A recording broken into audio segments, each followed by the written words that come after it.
Hello everyone, आपका स्वागत है आईसीसी कैंपस के इस यूट्यूब चैनल पे। आज हम लोग सिलोजिज्म का पार्ट 4 सेशन पढ़ने जा रहे हैं। इससे पहले हम पार्ट 1, पार्ट 2 एंड पार्ट 3 पढ़ चुके हैं।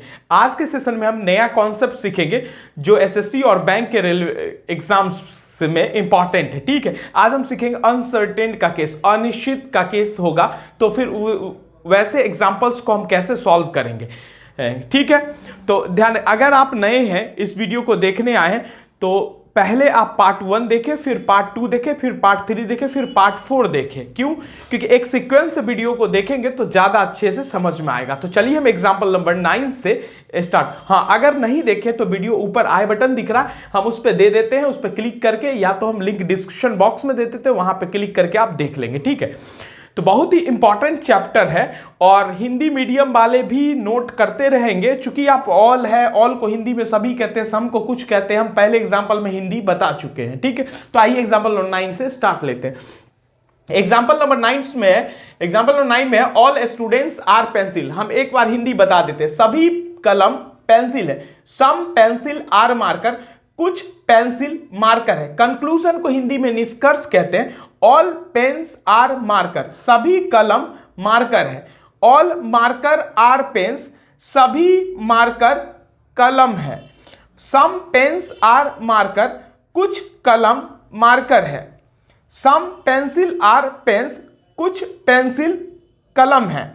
सम मार्कर आर पेंसिल, कुछ मार्कर पेंसिल है। ये हिंदी रहा। ठीक है, हम आपको बता रखे निगेटिव कब होगा, जब किसी स्टेटमेंट में नो या नॉट लगा हो, तब वो स्टेटमेंट निगेटिव होगा। नहीं तो वो स्टेटमेंट कैसा होगा, पॉजिटिव होगा। तो ये पॉजिटिव है क्योंकि नो और नोट नहीं लगा हुआ। ये भी पॉजिटिव, नो नोट नहीं लगा। तो पॉजिटिव स्टेटमेंट से पॉजिटिव कंक्लूजन तो बनाया जा सकता है, इसलिए रूल 1 के हिसाब से सभी सही है। अब रूल 2 अप्लाई करेंगे। अगर हम रूल 2 अप्लाई करेंगे तो 100 का वैल्यू कितना होता है, 100, 150। ऑल का वैल्यू होता है 150, सम का वैल्यू होता है 50-50। ठीक है, एक चीज यहां पे नया कॉन्सेप्ट, आपको नया रूल नोट करना है कि देखिए यहां पे कॉमन वर्ड क्या है, पेंसिल पेंसिल। इसमें कॉमन, इस दोनों स्टेटमेंट में कॉमन क्या है, ध्यान से देख करके बताएं मुझे कॉमन क्या है। इस स्टेटमेंट में और इस स्टेटमेंट में कॉमन क्या है, पेंसिल पेंसिल कॉमन है। तो अगर ध्यान से सुनिएगा, अगर यदि दो स्टेटमेंट में कॉमन वर्ड 50-50, केवल 50-50 हो जाए, केवल ध्यान रखें, केवल 50-50 हो जाए, तो वह केस होगा अनसर्टेन का। अनसर्टेन को हिंदी में अनिश्चित कहते हैं। ठीक है, अगर कॉमन वर्ड केवल 50-50 हो जाए, यदि दो स्टेटमेंट में, नोट भी आप करना चाहे तो कर सकते हैं, यदि दो स्टेटमेंट में, ठीक है, कॉमन वर्ड का वैल्यू केवल 50-50 हो जाए तो वो केस होगा अनसर्टेन। और अनसर्टेन केस में कॉमन वर्ड के अलावा जो बच गया शब्द, जो वर्ड बच गया, जो शब्द बच गया, उससे बना कंक्लूजन गलत होगा। उससे बना कंक्लूजन सब गलत होगा। जैसे मान ले पेन्स और मार्कर, जो वर्ड बच गया, इस दोनों के यूज से जो भी कंक्लूजन बनेगा वो गलत होगा। समझ में आया? रूल नंबर 4 नोट कर लेंगे आप, 4 करके ये रूल नोट कर लेंगे। ठीक है, अब यहां ध्यान दीजिएगा, तो कॉमन वर्ड 50-50 है। ठीक है, तो ये केस हो गया अनसर्टेन, और अनसर्टेन केस हो गया तो कॉमन वर्ड के अलावा बचा पेन्स और मार्कर। पेन्स और मार्कर से बना शब्द क्या होगा, बना कंक्लूजन सब गलत होगा। तो ये सारा कंक्लूजन, इसमें देखिए पेन्स मार्कर है, इसमें भी पेन्स मार्कर है, यहां भी पेन मार्कर है, यहां भी पेन, यहां ये तीनों गलत हो जाएगा। ये देखिए तीनों सही गलत होगा। पेन्स मार्कर है, पेन मार्कर है, पेन मार्कर है, ये तीनों गलत होगा। क्यों? अगर हम आपसे पूछे तो क्यों गलती होगा, क्योंकि केस अनसर्टेन के कारण, रूल 4 के कारण, ये अनसर्टेन के कारण।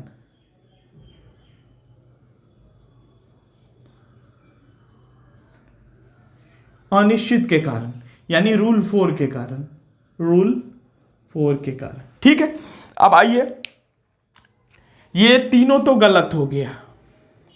अब आइए इसमें वैल्यू पुट करते हैं। सम का वैल्यू 50-50, सम का वैल्यू 50-50।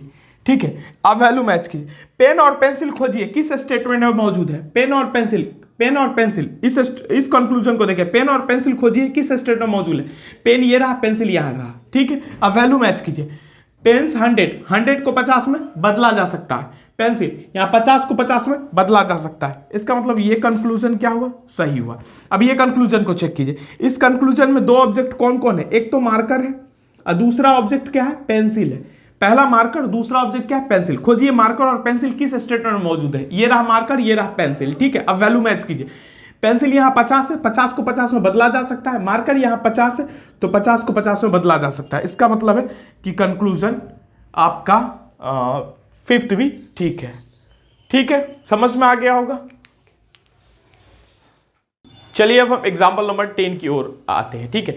एक चीज थोड़ा सा ध्यान रखेंगे, जो भी हम आपको पढ़ा रहे हैं वो नोट्स करते जाएंगे, और जब हम चैप्टर को समाप्त करेंगे तो आपके पास जो भी बुक होगा प्रीवियस ईयर का, जो भी बुक होगा और जो जिस भी एग्जाम्स की आप प्रिपरेशन कर रहे होंगे उसका प्रीवियस ईयर क्वेश्चन लेकर के उसको सेट को लगाएंगे, ताकि आपका प्रैक्टिस और अच्छे से हो जाए। वैसे तो हम प्रैक्टिस करवा ही रहे हैं, ज़्यादा क्वेश्चंस करवा रहे हैं, ताकि आपका कॉन्सेप्ट याद हो जाए और जो भी कॉन्सेप्ट है वो अच्छे से क्लियर हो जाए आपको, ठीक है। तो चलिए एग्जाम्पल नंबर 10 की ओर आते हैं। एग्जाम्पल नंबर 10 को जैसे देखिए, जैसे एग्जाम में मान लीजिए ये एग्जाम्पल हमको मिला तो हम क्या करेंगे, पहले हम रूल 1 अप्लाई करेंगे, ठीक है। रूल 1 ये कहता है कि पॉजिटिव स्टेटमेंट से सिर्फ और सिर्फ पॉजिटिव कंक्लूजन बनाया जा सकता है और निगेटिव स्टेटमेंट से सिर्फ और सिर्फ निगेटिव कंक्लूजन बनाया जा सकता है।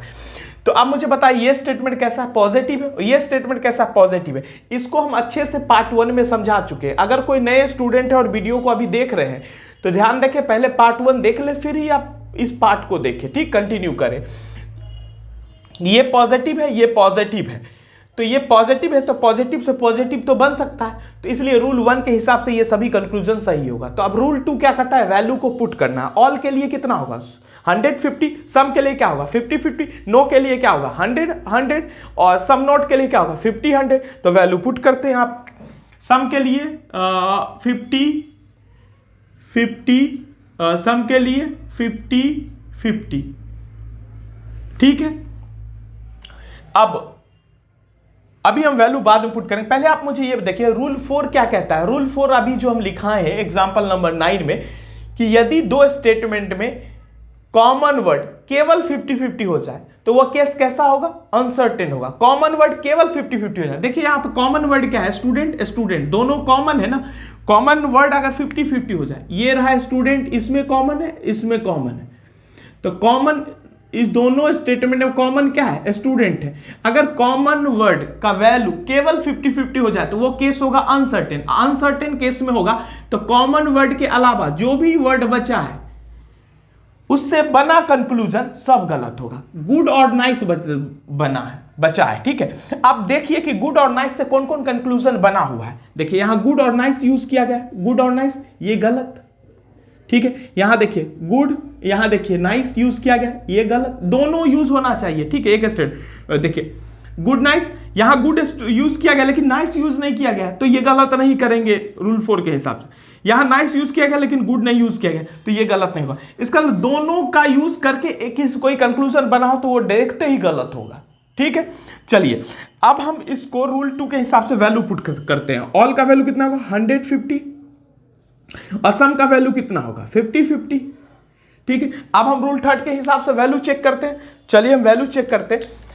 आप देखिएगा कंक्लूजन नंबर 3, कंक्लूजन नंबर 3 में दो ऑब्जेक्ट है, पहला तो गुड है और दूसरा तो स्टूडेंट है। अब खोजिए गुड और स्टूडेंट किस कंक्लूजन में, सॉरी किस स्टेटमेंट में, गुड और स्टूडेंट।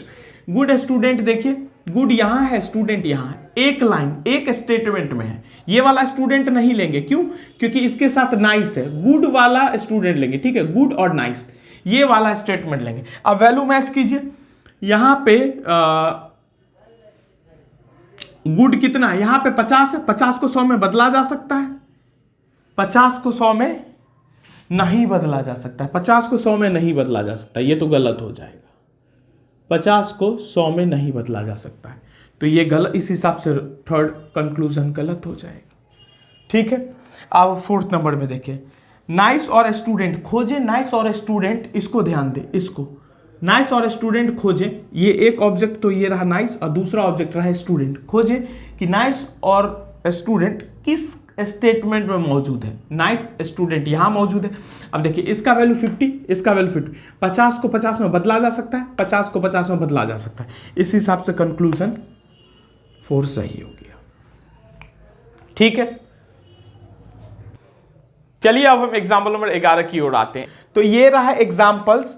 ठीक है, आपको क्या करना है, इसको सॉल्व करना है। सॉल्व करने के बाद कमेंट बॉक्स में आना है और लिखना है एग्जाम्पल नंबर 11 का कौन सा कंक्लूजन सही है, उस कंक्लूजन नंबर को हमको लिखना है। जैसे मान लो एग्जाम्पल नंबर 11 का कंक्लूजन 1 सही है, जो भी सही होगा उसको सही को कमेंट कर देना है कि मान लीजिए अगर 2 सही है तो एग्जाम्पल नंबर 11 का 2। ठीक है, कमेंट करना है, हम इंतजार करेंगे आपके कमेंट का। हम देखते हैं आज तक के अभी तक के क्लास में आप क्या सीखे वो टोटल। अगर अभी तक अगर ये एग्जाम्पल सॉल्व कर लिए तो अभी तक जितना भी हम कॉन्सेप्ट दिए हैं ना, हम समझेंगे कि आप सारा कॉन्सेप्ट को समझ में आ गया। इसमें चारों रूल अप्लाई होगा, तो ध्यान से सॉल्व करें और आए कमेंट सेक्शन में और आंसर को कमेंट करें। ठीक है, और वीडियो कैसा लगा इसके बारे में भी बताएं आप मुझे। ठीक है, और यहां पे अगर अभी तक वीडियो को लाइक नहीं किए तो लाइक कर ले, दोस्तों को शेयर भी किया करें। और यहाँ पे सब्सक्राइब का बटन है, अगर इस पे क्लिक करके आप सब्सक्राइब भी कर सकते हैं, सब्सक्राइब नहीं किए हो तो। और ये पहले का वीडियो है, आप देखना चाहे तो इसको देख सकते हैं। तो आज के लिए इतना ही, मिलते हैं अगले वीडियो में। तब तक के लिए अपना और अपनों का ध्यान रखें। Thank you.